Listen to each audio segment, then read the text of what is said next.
Olá pessoal, tudo bem com vocês? Aqui é o professor Lisandro do canal Biociências e hoje falaremos sobre a biologia das plantas, suas principais características e ciclo de vida.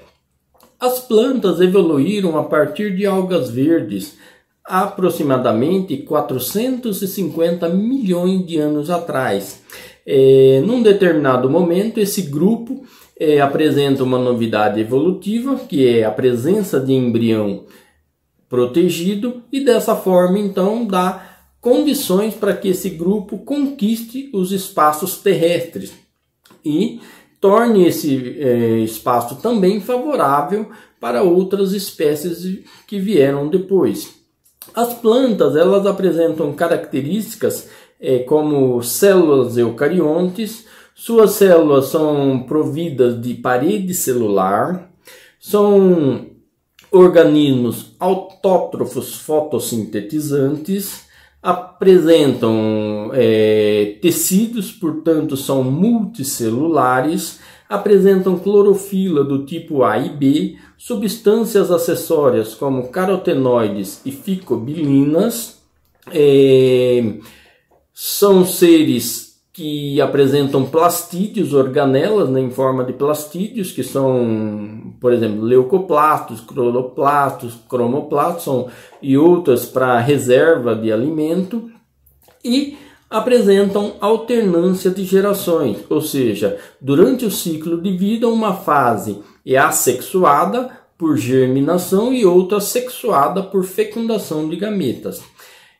As plantas são representadas por 4 grandes grupos, que são as briófitas, as pteridófitas, as gimnospermas e as angiospermas. As briófitas são plantas que surgiram por volta de 450 milhões de anos, né? São o primeiro grupo de plantas a surgir. Apresentam estrutura em forma de talo. Nessa estrutura elas apresentam rizoides, que é um tipo de raiz primordial, mas não são raízes. Cauloides, que também não são caules, mas é uma forma, né, que parece com caule. E filóides ou filídeo, que é uma estrutura que se parece com folhas, embora não são folhas. Elas são representadas principalmente pelos musgos, né? Pelas hepáticas e antóceros. São catalogadas praticamente ali por volta de 16 mil espécies e são muito pequenas. São dependentes de água, tanto para fecundação quanto para sobrevivência, por 2 motivos. Na fecundação, o gameta masculino depende da água para navegar, né, para se locomover até o gameta feminino, e também para a absorção de nutrientes e sais minerais por meio de difusão, certo? Então essas plantas, elas não têm vasos condutores de transporte de substâncias, e o transporte é feito de célula a célula por meio de difusão. Isso fez com que elas não tivessem sucesso para crescer, certo? Então elas têm ali de alguns milímetros de altura até no máximo, em algumas espécies, 20 centímetros, certo? São plantas pioneiras, né? Elas têm condições, apesar delas dependerem da água e de ambientes úmidos, elas têm condições para colonizar ambientes inóspitos como rochas e, no caso do gelo, como na tundra, né?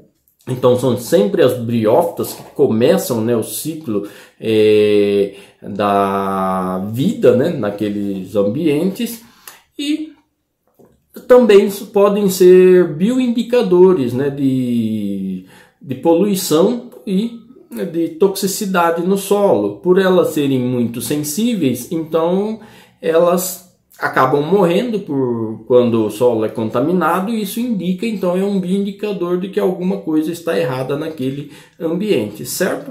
Além disso, elas também preservam o solo, evitando de uma certa forma a erosão por absorver bastante água, ok?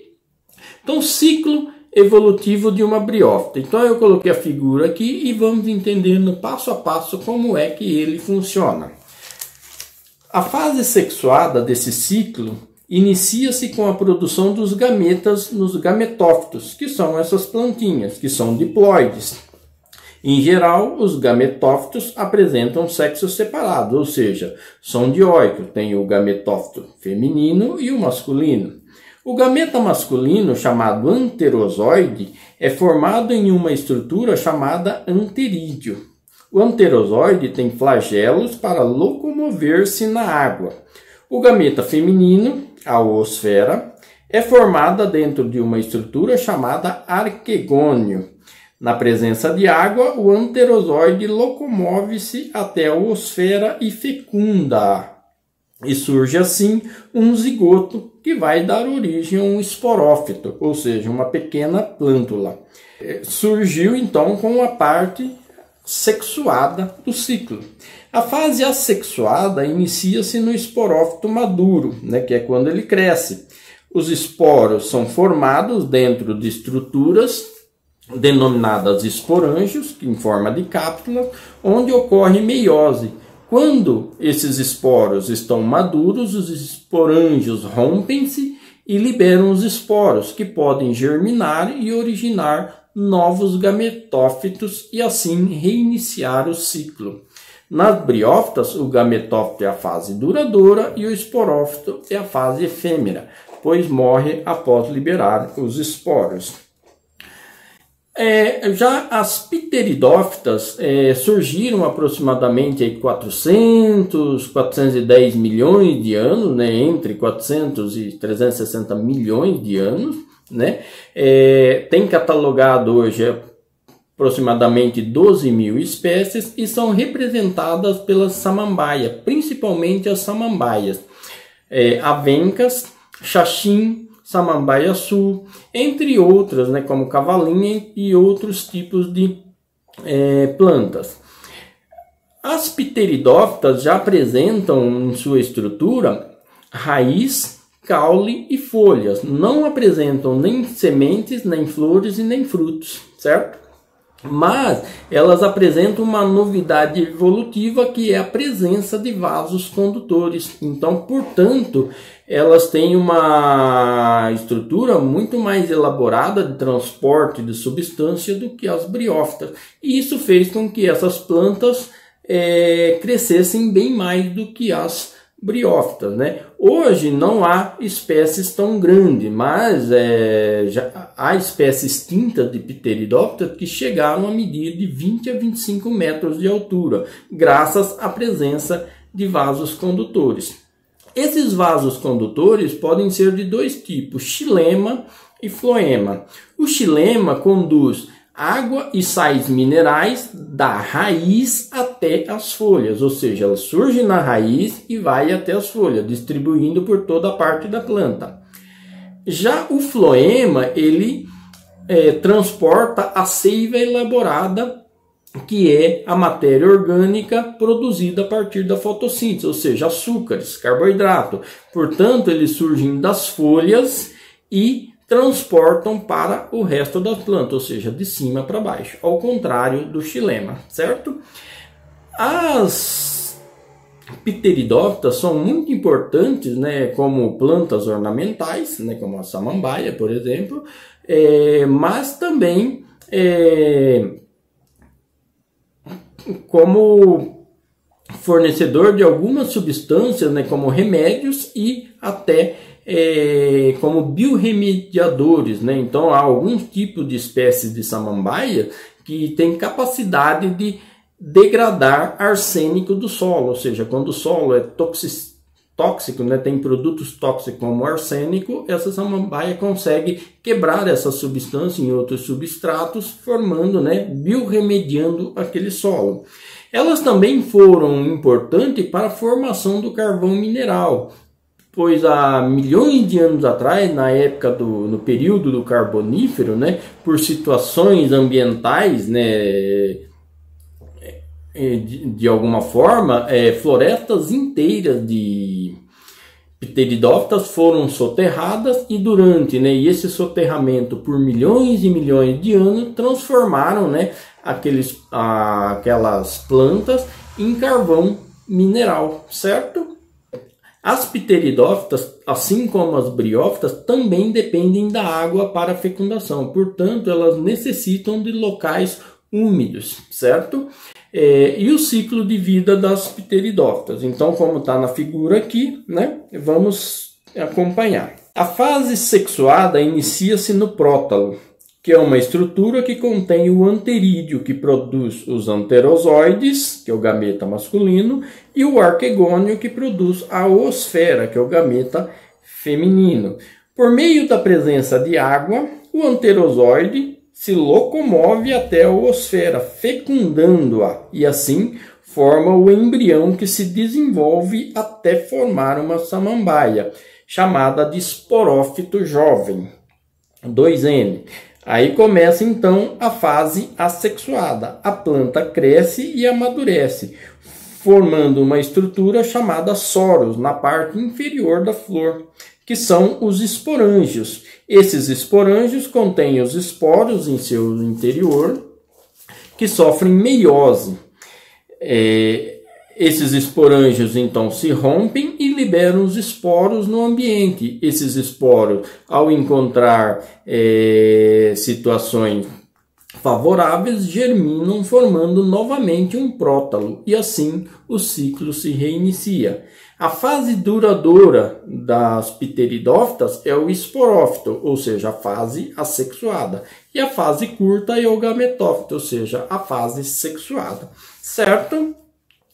Já as gimnospermas são representadas por plantas de alturas elevadas, né, como os pinheiro do Paraná, as sequoias, os abetos, né, entre outras, né, como as cicadáceas e outras.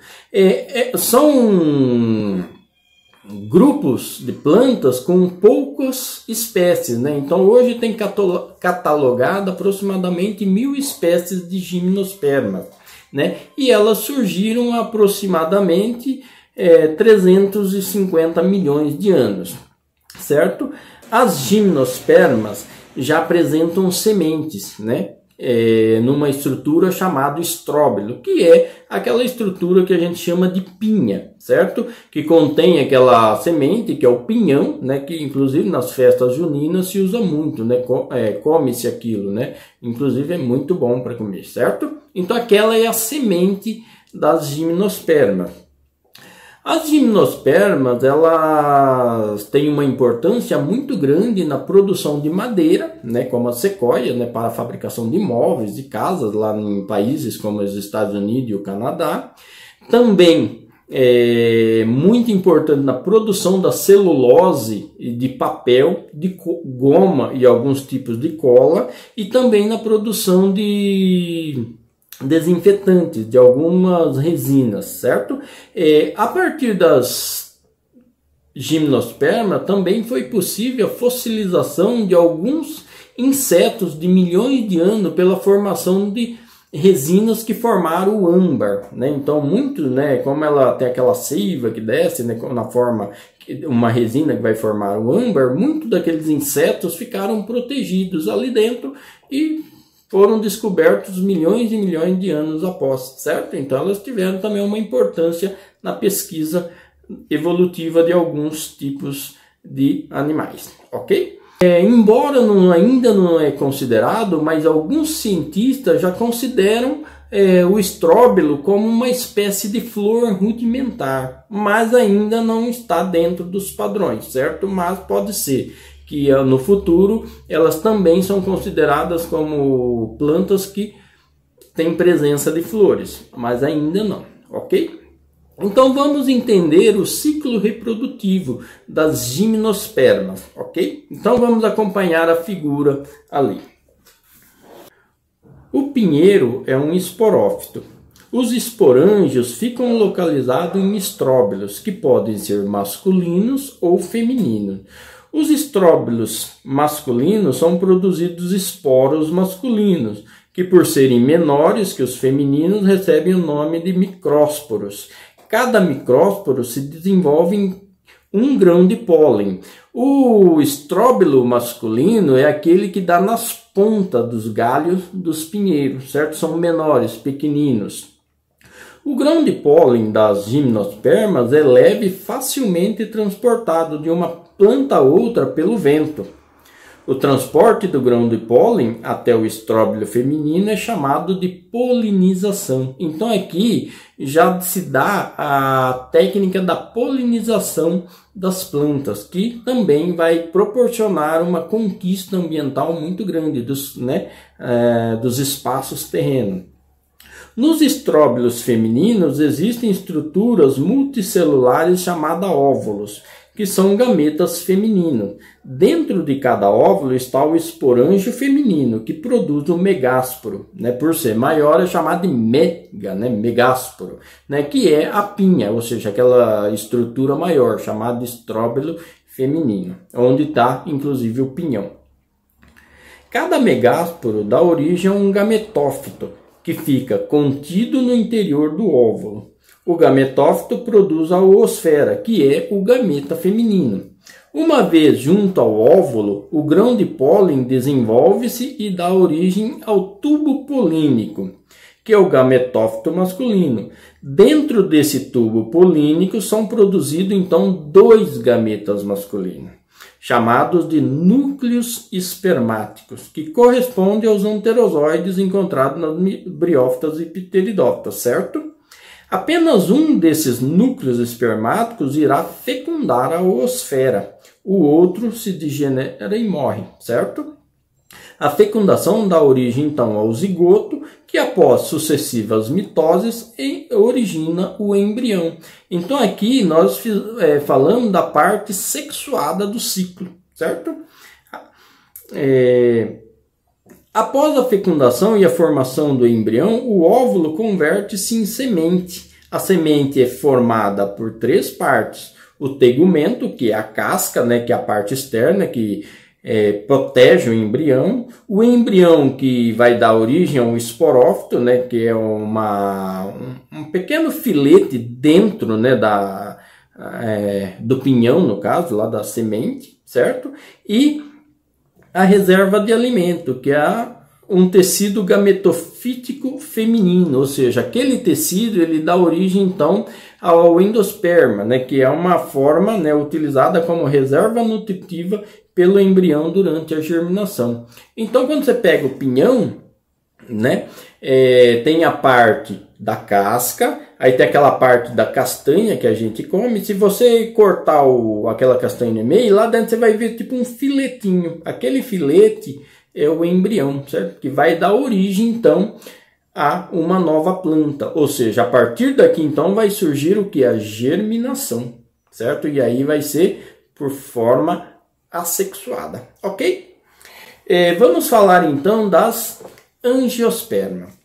As angiospermas foi o grupo que surgiu há mais ou menos 120 milhões de anos e elas apresentam, então, uma novidade evolutiva muito favorável a esse grupo, que é a presença de flores e frutos, certo? Então, o fruto protege o embrião, ou seja, a semente, Então, isso favoreceu em muito a dispersão e a conquista do espaço terrestre pelas angiospermas.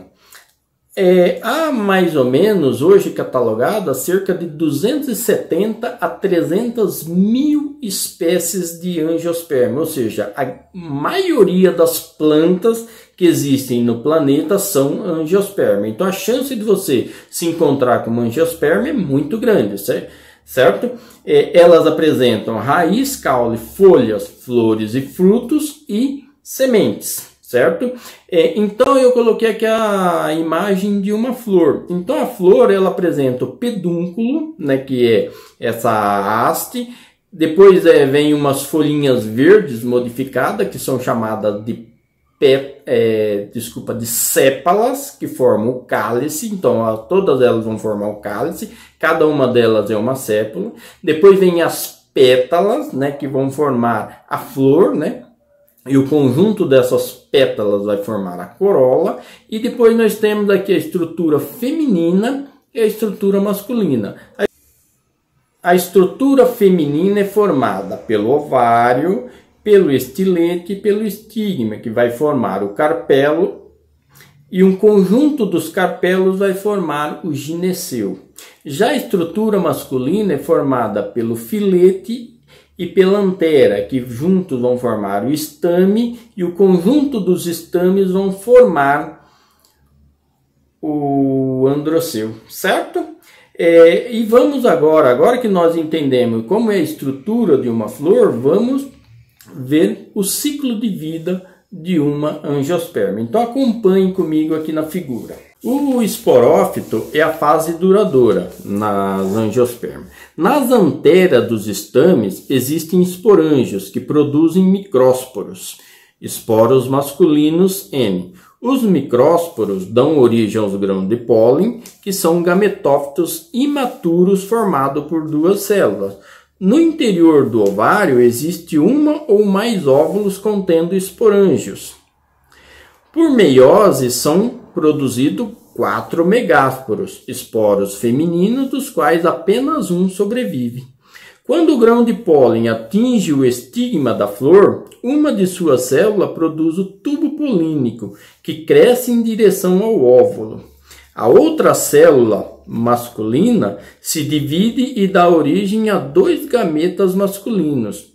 Os núcleos espermáticos, que se deslocam pelo interior do tubo, e a formação dos gametas marca o amadurecimento do gametófito masculino.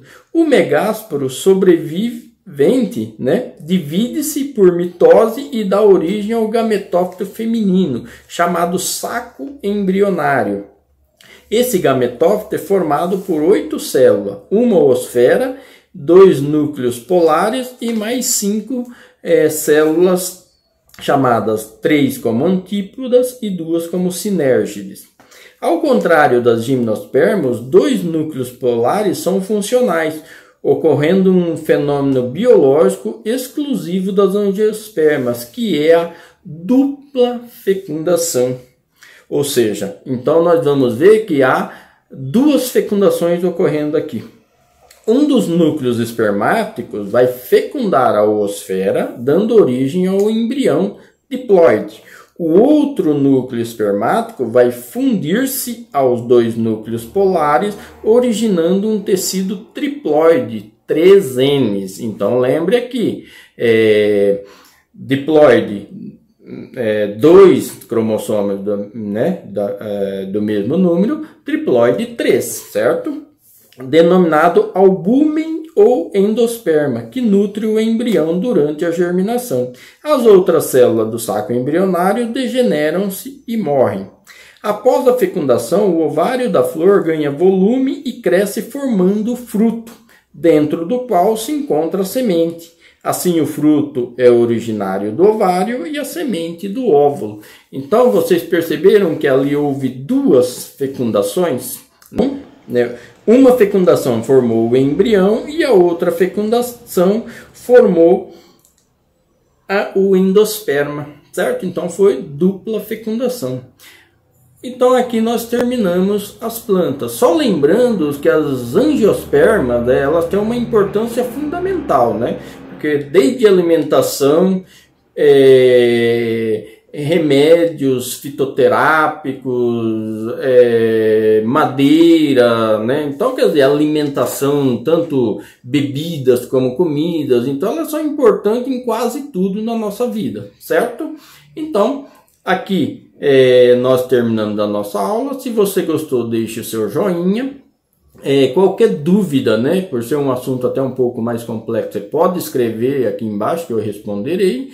E curta, E se inscreva e compartilhe com seus amigos. Muito obrigado. Até mais.